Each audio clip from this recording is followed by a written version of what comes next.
केही समय लाइनमा लागेर हामी दर्शन गर्न पुग्यौँ र त्यहाँभित्र दर्शन गऱ्यौँ, तर भित्र धेरै नै भिड थियो।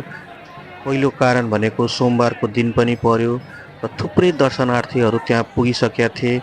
त्यस भिडमा पनि हामीले सकेसम्म बाबालाई स्पर्श गरी राम्रो तरिकाले पूजापाठ गऱ्यौँ।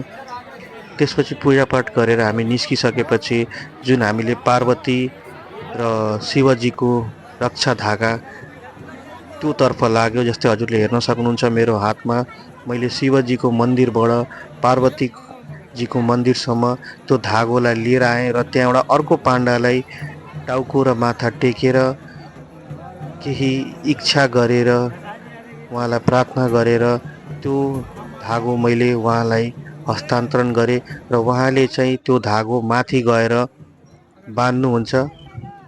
यहाँ हेर्न सक्नुहुन्छ मेरो हातमा धागो छ र अर्को हाम्रो पाण्डाले आएर त्यो धागो लिनुभयो र त्यो माथि गएर उहाँले बाँध्नुहुन्छ।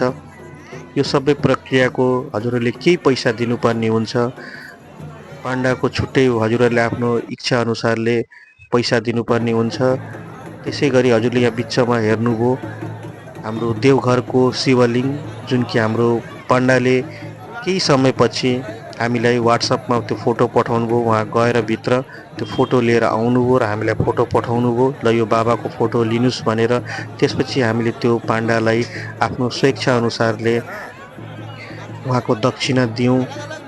त्यसपछि हामीले केही बेर मन्दिर प्राङ्गणमा बसेर अलिकति आराम गऱ्यौँ अनि पार्वती मन्दिरमा गएर दर्शन गऱ्यौँ। त्यसपछि कालभैरव मन्दिरमा गएर दर्शन गऱ्यौँ अनि एकछिन समय त्यहाँ बिताएर बाबालाई फेरि ढोकेर हामी आफ्नो होटलतर्फ लाग्यौँ। यहाँ हजुरहरूले हेर्न सक्नुहुन्छ होटलतर्फ लाग्यौँ, किनकि हाम्रो बेलुकाको फेरि ट्रेन पनि थियो अनि हामीले खाना पनि खाएको थिएनौँ। त्यस कारणले गर्दाखेरि हामी होटल गयौँ, खाना खायौँ र गर्मीले गर्दाखेरि हामी होटलमै नै बेलुकासम्म बस्यौँ, एकछिन रेस्ट गऱ्यौँ, निदायौँ।